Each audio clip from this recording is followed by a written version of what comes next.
737 right here on the link. It's brought to you by Pacific Points, Cabo Enterprises, ITD, and Jack in the Box. Monday, woohoo! Well, if you got the day off, you're probably woohooing. If you don't, you're probably like, Mayor Jesse Alig, right here with us in the trenches, working on President's Day. You know, Chris, over the weekend, someone from the mainland, I was chatting with someone from the mainland, and they were talking about it being a three-day weekend, and they said, "Wow, you guys got a head start to the 3-day weekend." I said, "What?" They said, "Oh, Monday's President's Day." I said, "Oh, you know what? We can't vote for president, so they took the holiday away." They believed me. Yeah, see what all you guys complaining about can't vote for president. Look what happened. No more holiday. Good job. Good job. I was like, "Oh, I better take that back fast." But it's okay, you know. Just like Columbus. Yeah. 738. Mayor, I know you're a Republican, so I got to ask, can you just put on your Republican hat and take off your mayor hat, however you want to do it? But what do you make of all this buzz do that going around? I can't do that. You know. Nobody's mayor's council of one president. So what are you excited? Is this announcement that's coming tomorrow? It was supposed to be today, but Mueller tomorrow, 12:30. Yeah, I am excited. I think that competition is good, and I really feel like if everyone feels that Governor Liu has done an exceptional job and will continue to do a great job, that she will certainly win. Of course, I look forward to any other opposing candidate to propose their better solution, right, to the job. And we look forward to supporting whoever will actually continue to make Guam the best place to live, work, and play. And it really just comes down to the service of the people. And I'm excited to see what it looks like. I know that in casual conversation, we are hoping that there are other candidates to drop their hat in the ring, just because, like I said, competition is good. It keeps us healthy. It keeps us moving. And if we're doing a good job, we'll win, right? We'll continue to win. And whether we're the governor running for re-election, whether a senator or a mayor, even a board member, I mean, if we're doing a good job at whatever we've been elected to do, we'll continue to win. So it's starting to. I've always thought it would be a nice heated election, and so I'm glad that it's going to be a fun election. That's nice. Yeah. Well, that was a perfect. That was a commentary to your commentary to everybody else's commentary, because everybody has 10 cents, right? And so it'll be exciting. Well, Mayor, that was spoken very, very carefully. That was, your answer was the answer of a man who's still waiting on about $16 million from the administration to get into the mayor's council bank account. So nice way to tippy-toe around that answer. You're like, oh, if they like what Lourdes is doing, then Lourdes will win. Or if they don't like what she's doing, then, Lourdes will win. See, I told you. Right, so obviously you're in a little bit of a sticky spot when things get a little hot down the road. Mayor, but can we just start with the ARP funding? I know that you guys got the $1 million. Has there been any other money put into you guys' account? Not just yet. I know that last week we submitted our plans for the $100,000 per village. So we're hoping to get that money loaded sometime soon. We're also, we're kind of juggling the ARPA with the ESF at the same time.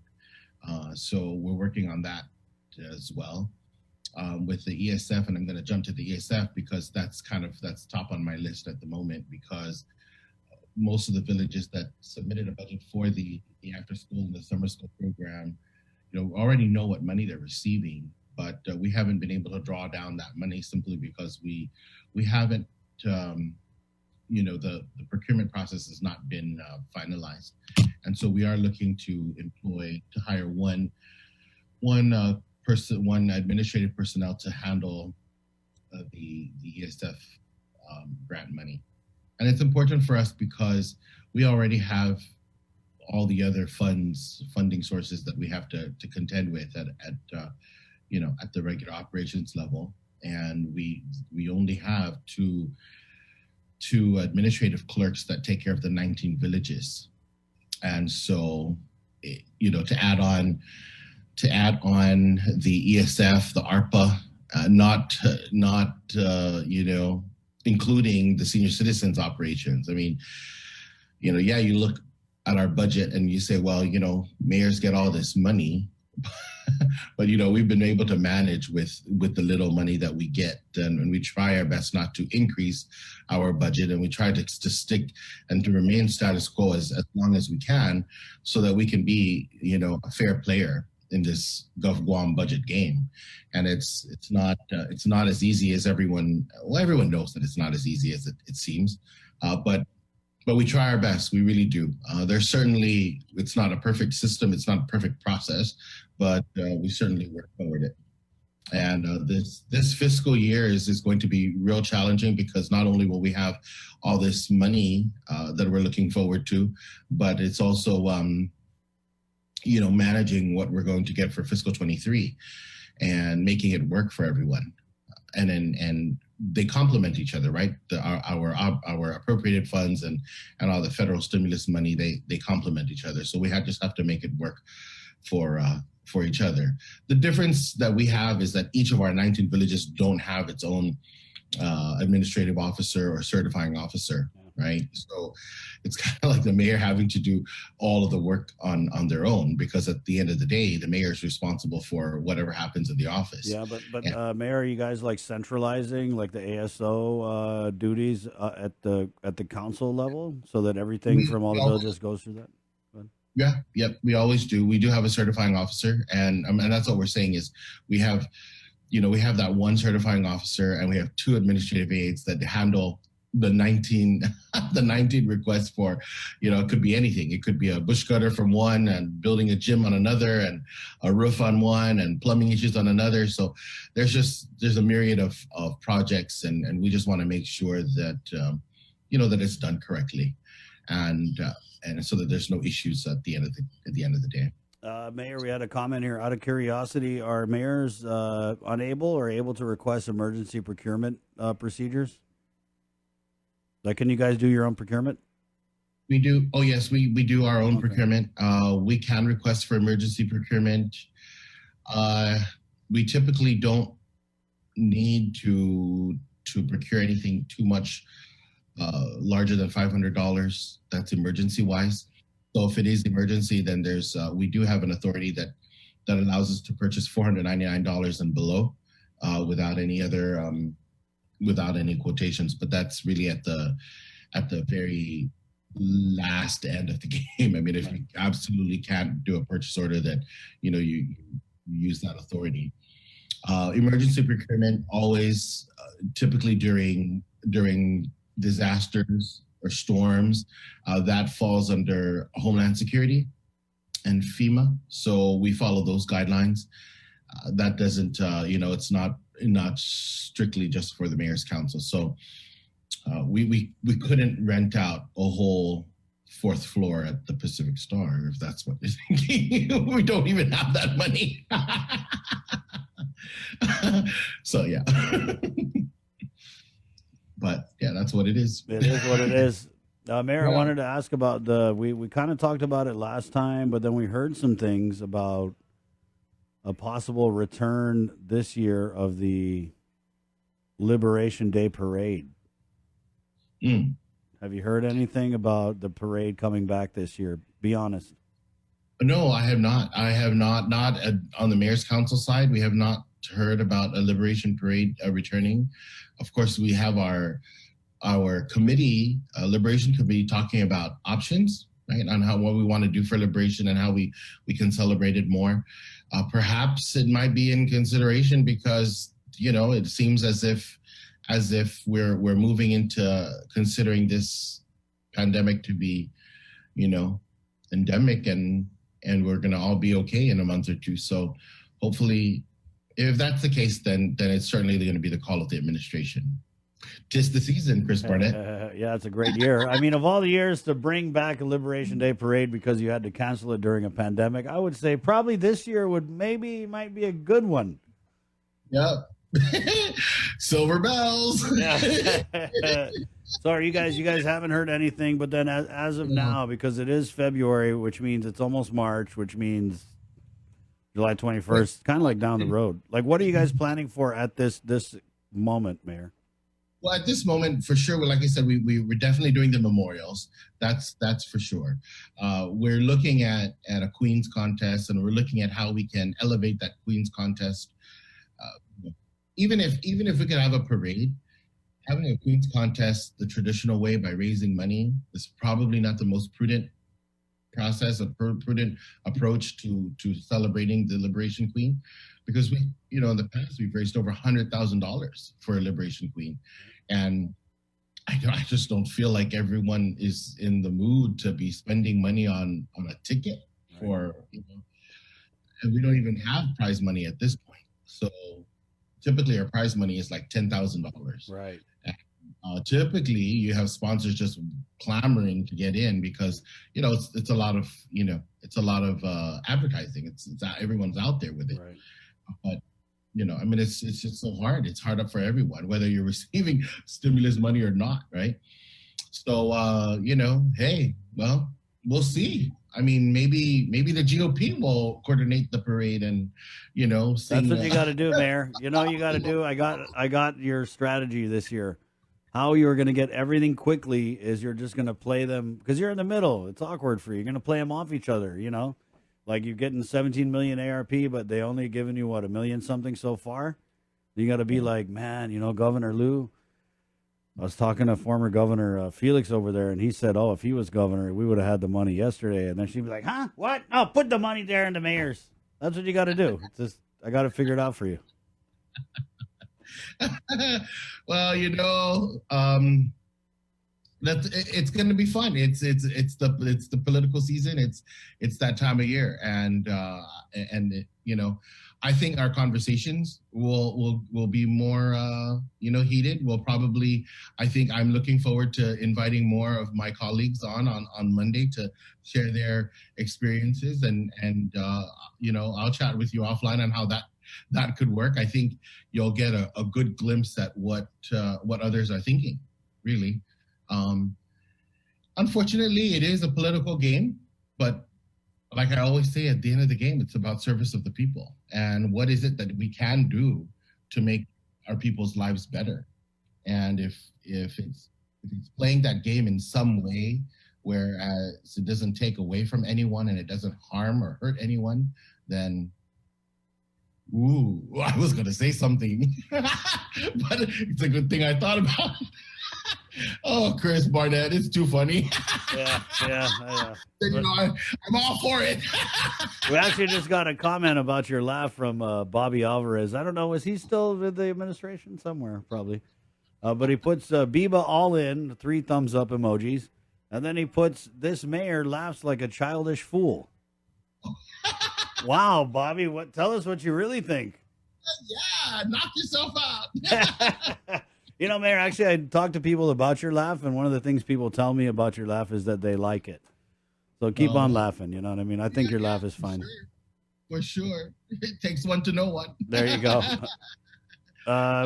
Mayor, what about the other thing I was going to ask you about, the Operation Homebound here, public health, trying to get out into the villages, right? How's that effort going within the respective mayor's villages? Yeah, so that's really being operated by the Guard and Public Health, and not really with the mayors at this point. They will circle back once they're done with the targeted areas that they've been working with the Homeless Coalition and OHAP. They'll circle back and talk to the mayors to see if there's any place they missed or any areas they missed. We'll see what happens after that. I think by the end of the week we should hear back from them, and when we do, I'll certainly let you know. They're targeting they did the homeless count, right? So they're using those statistics to address them. What'd you think of that, Mayor? The homeless count. I think we had more homeless now that we have these the homeless shelters in play, right? Were you surprised by those numbers? Yeah, well, I mean, I've been in that arena before. I mean, as far as trying to, the boots on the ground there, and I realized the difficulty uh, reaching out to those, to the residents that are homeless and to the residents who are experiencing that type of tragedy in life. But awkwardly enough, there are certainly some people who don't feel that it's a tragedy. Some feel that that's their way of life. And is it uh, is it something that, so how do we correct it? And I think we correct it because we think it needs to be corrected, or we think it needs to be resolved. But for them personally, they don't feel that they're in trouble or that they're in need of extra help. So, and there's different reasons as to why they feel that way, right? And then we they're evident, but yeah, it's unfortunate because when you, just like at the side of the road, like the panhandlers, right? We talk about them, and it's like, why isn't anyone doing anything about the person on this street or this intersection? But what you don't know is, I think many people have tried to reach out to that person or that particular, individual, and they just don't want the help, or they've been helped before, and they choose to continue to do that. So yeah, there's different variables when it comes to that. So, but I am surprised. Yeah. And Stray dog update, Mayor? well, that's, I'm hopeful. I mean, it's been around the news, right, lately, that Gain got, or they're working on their MOA, the $450,000. So we haven't been included in that conversation. Not to say that it's a bad thing. It's actually good because it's really an agriculture issue. And so I'm hoping that with that process, we'll resolve a lot of our stray dog issues. And the spaying and neutering the process will be executed sooner than later. And I'm really happy to hear about the two veterinarians, because we've been wanting that, we've been asking for help. And so I'm hoping that with the infusion of that 450,000 and at least the one vet now, we'll continue, we'll work on a better process to spay and neuter. I don't know what the current vet has in mind, but I'm interested to hear how we'll partner in that to help each other. So there's, as far as the roundup, there's no, I don't, we have not set a particular village for a roundup. I think most of the villages are just continuing to trap any stray dogs or catch any stray dogs as as the days go on, and of course the try to trap the dogs that are vicious out there. So far, Gain, it hasn't been a problem at Gain. I don't know of any other bear having an issue at this point. I haven't heard, but it hasn't been a problem lately. So hopefully their process up at Gain is doing a lot better. Mayor, so what is it now? You guys, if you see a stray dog, you round it up, you keep it at the village, and then you take it up to the Gaines kennel. Do they have room, or are they at capacity? So that's the tricky part, is we never know when Gain has room. Sometimes they don't, sometimes they do.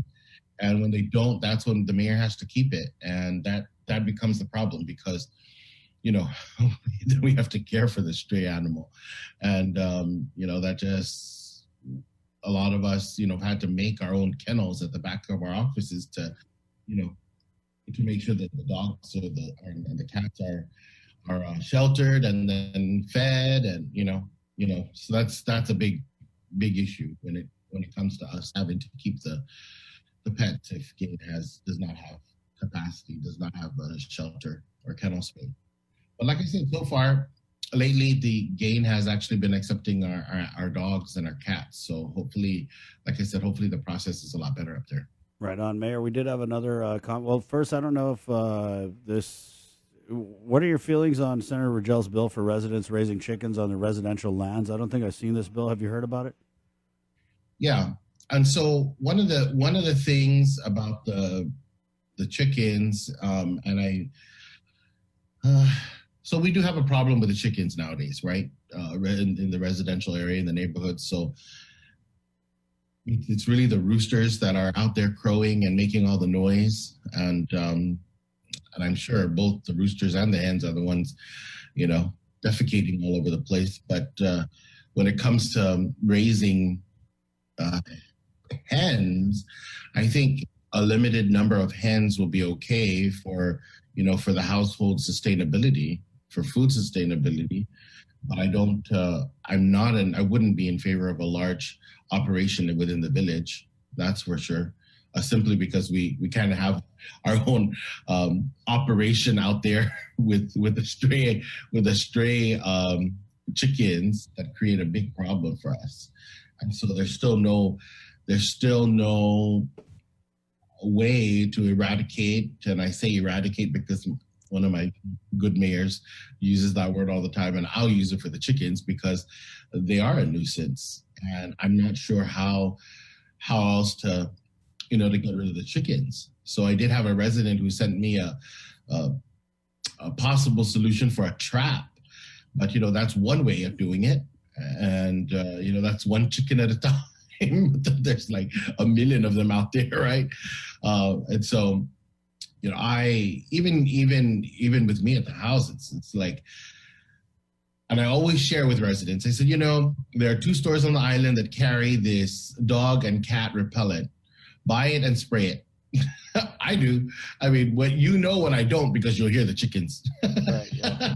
Right. And so, but it works. I mean, for me, it does. I mean, you don't follow the directions, because you can only follow the directions if you live in the mainland. Because our dogs, cats, and chickens on Guam we are Chamorro dogs, cats, and chickens. We are not. We're not Sasa. Yeah. Not very picky. Yeah. So you have to spray the entire bottle around your yard and your wall. And, in another week, you spray another bottle. That's just kind of how it works. And so for me, it really does. It helps. It keeps everyone out. But, that's not a permanent solution. That's very temporary. And of course, you have to spend money out of your pocket to do it. But it provides some kind of sanity. Stray dogs, I understand, but I mean, taking on the stray chicken problem. Oh, yeah, but see, that's the thing, is that the chickens are a problem. I mean, because they're all over the place. I mean, it's kind of like, that movie Charlotte's Web. The chicken, the dog, and the cat, they're all friends.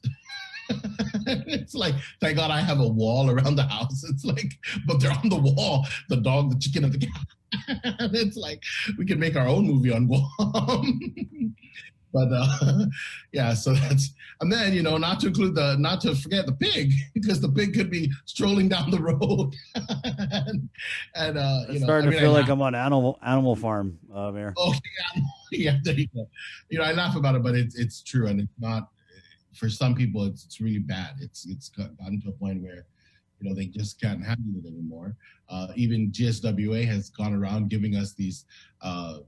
Showing us these contraptions to add these bungee cords to the bins, to the trash bins, in order to, so that when they topple over, they don't spill out. But some of the pigs are bigger than the trash bins. Right. It doesn't really work anymore. We had another comment, Mayor. Mayor Alig, what about Swamp Road? Why isn't Mayor Melissa paving the road? It's like mountain trailing in that road. Brand new vehicle, and I am already buying new shocks for a 2021 vehicle. She's leaving that area as a dumping ground. I can find out about Swamp Road, honestly, because it is a big deal. I mean, I think I had I was there a day or two ago, and I realized as well that nothing has actually happened to that road. I can't imagine that Mayor Melissa has not included that in a road paving plan. Right. I'm sure she has. I just would have to follow up and see what its status is, and how, there's different factors, right? We don't know what's going on with the road. I have no idea what it is. I have not looked into it at all, but certainly I'm willing to look into it and see what the issues might be for Swamp Road. So yeah, I mean, you can ask me again on Monday. I will. Just have the listener, let's tune in and see what I come up with. Mayor, we did have a couple other F. Glenn. We have the same problems with the wild pigs knocking over the trash bins. And Claire comments, I have 3 sets of hens and chicks ripping up my grass and plants. They're not mine. Right. And that's what I'm saying. It's no longer just the dogs and the cats. We have the chickens and the pigs. I like the chickens, guys. You know, don't if you're gonna do a roundup, just skip Telefofo, because if you round up the chickens, I don't know who my mom is gonna feed the leftovers to. I ain't eating the leftovers. They're going to the chickens. Yeah, this is all my fault. I'm feeding them. It's my fault. You put yourself in that. Yeah, I did. Yeah. But I like it, Mayor. I like the chickens. I like when I'm on a super serious phone call and there's a pause talking to the person and you hear that. It just reminds me I'm in Guam. I like the chickens. Don't go after the chickens, Mayor.